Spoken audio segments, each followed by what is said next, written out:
16 के तत्वों के संग भी अभिक्रिया कर सकता है। तो अकेला 15 नहीं, यहां गलत हो गया, अकेले 15 नहीं, ग्रुप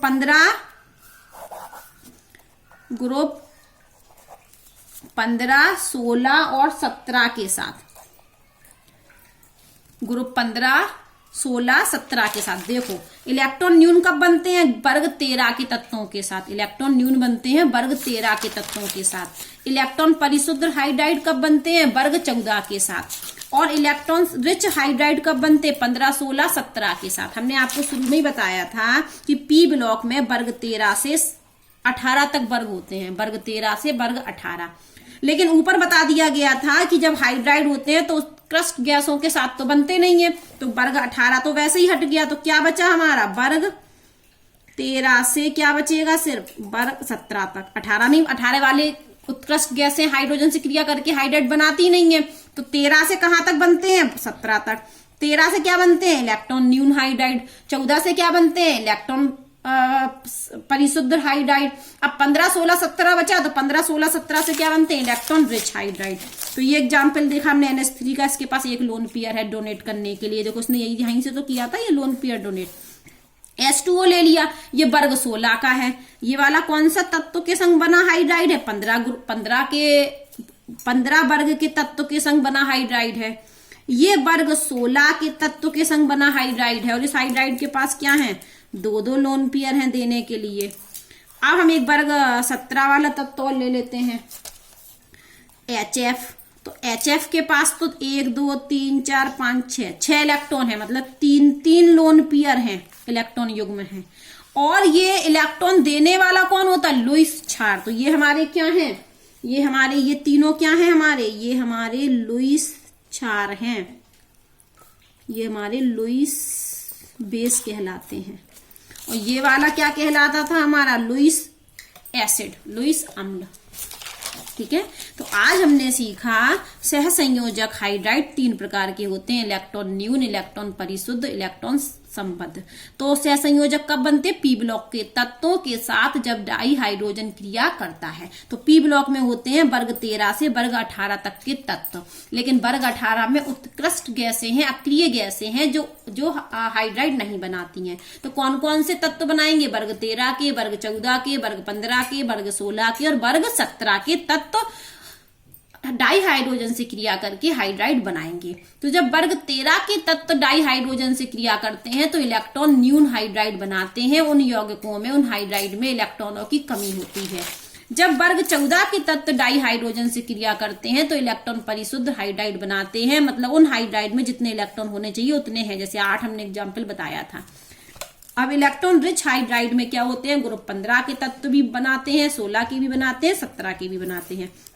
नाइट्रोजन ग्रुप 15 का तत्व है जिसने डाई हाइड्रोजन से क्रिया करके हाइड्राइड बनाया और इसके पास एक लोन पेयर है। वर्ग 16 में कौन सा तत्व है? ऑक्सीजन। ऑक्सीजन भी डाई हाइड्रोजन से क्रिया करके हाइड्राइड बनाता है। ये ऑक्सीजन का हाइड्राइड है, ये जल तो है लेकिन इसको क्या बोलते हैं हम? ऑक्सीजन का हाइड्राइड। इसके पास 2 लोन पेयर हैं।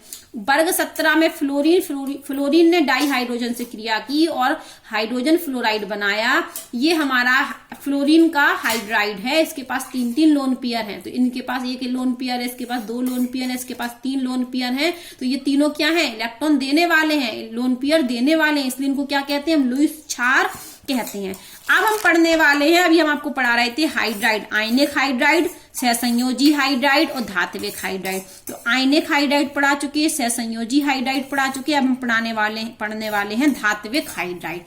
आयनिक कब बनते हैं? जब एस ब्लॉक के तत्वों के संग डाई हाइड्रोजन क्रिया करता है। सहसंयोजक कब बनते हैं? जब पी ब्लॉक के तत्वों के संग डाई हाइड्रोजन क्रिया करता है। और धात्विक हाइड्राइड बनते हैं डी और एफ ब्लॉक के तत्वों के साथ। धात्विक कब बनता है? डी और एफ ब्लॉक के तत्वों के साथ। तो साफ साफ लिखा है कि ये डी और एफ ब्लॉक के तत्वों से बनते हैं। तो जब डाई हाइड्रोजन डी और एफ ब्लॉक के तत्वों के संग क्रिया करती है तो धात्विक हाइड्राइड बनते हैं।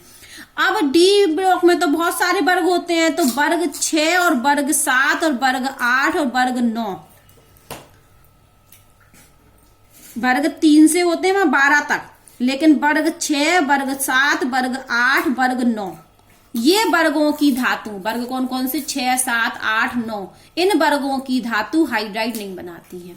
6, 7, 8 और 9 वर्ग की धातुएं हाइड्राइड नहीं बनाती हैं। लेकिन वर्ग 6 में सिर्फ क्रोमियम एक ऐसी धातु है जो हाइड्राइड बनाती है। पहली बात तो वर्ग 6 की धातुएं हाइड्राइड नहीं बनाती, वर्ग 7 की धातुएं हाइड्राइड नहीं बनाती, वर्ग 8 की धातुएं हाइड्राइड नहीं बनाती, वर्ग 9 की धातुएं हाइड्राइड नहीं बनाती। लेकिन वर्ग 6 में क्रोमियम एक अपवाद है, एक ऐसा तत्व है क्रोमियम जो आपका हाइड्राइड बनाता है, CrH बनाता है, क्रोमियम हाइड्राइड बनाता है। अब हम थोड़ा और आगे इसके बारे में पढ़ते हैं, धात्विक हाइड्राइड के बारे में। तो ये जो धात्विक हाइड्राइड होते हैं ये किस प्रकार के होते हैं? देखो, रस समीकरण मिति का मतलब बताया था हमने सरल अनुपात में, लेकिन ये किस प्रकार, इनका नाम ही है रस समीकरण मिति, नॉन स्टियोमेट्रिक। तो ये होते हैं हमारे रस समीकरण मितीय हाइड्राइड। इसका मतलब क्या है? सरल अनुपात में नहीं होते। इसका मतलब क्या है कि ये सरल लगाना, तो सरल अनुपात में नहीं होते हैं, सरल अनुपात में नहीं होते हैं। देखिए एक हाइड्राइड हम बनाते हैं, ये लिया हमने LaH 2.67, एक और एग्जाम्पल लिया हमने BH 0.5। देखिए इसका ये अनुपात निकालें तो ये कितना है? 1, ये तो 1 लिया है। इसके कितने हैं अनुपात? 2.67, और ये तो सरल है नहीं, ये तो भिन्न बनाएगा, ये तो दशमलव वाली संख्या। इसमें देखिए वेनेडियम कितना है? 1, और हाइड्रोजन 0.5, मतलब हाइड्रोजन कितना है? आधा। 0.5 का मतलब क्या है? आधा। और यहां पर देखिए 2.67 है, तो मतलब हाइड्रोजन 2 लिया गया, 2.5 लिया गया, 2.25 लिया गया लगभग। हाइड्रोजन कितना लिया गया? 2.25। तो ये सरल अनुपात में नहीं होते हैं, इसलिए धात्विक हाइड्राइड को हम आरस समीकरण मितीय हाइड्राइड भी कहते हैं, नॉन स्टियोमेट्रिक हाइड्राइड भी कहते हैं। ठीक है। और ये जो हाइड्राइड होते हैं धात्विक हाइड्राइड, ये विद्युत के चालक होते हैं। विद्युत के क्या होते हैं? चालक।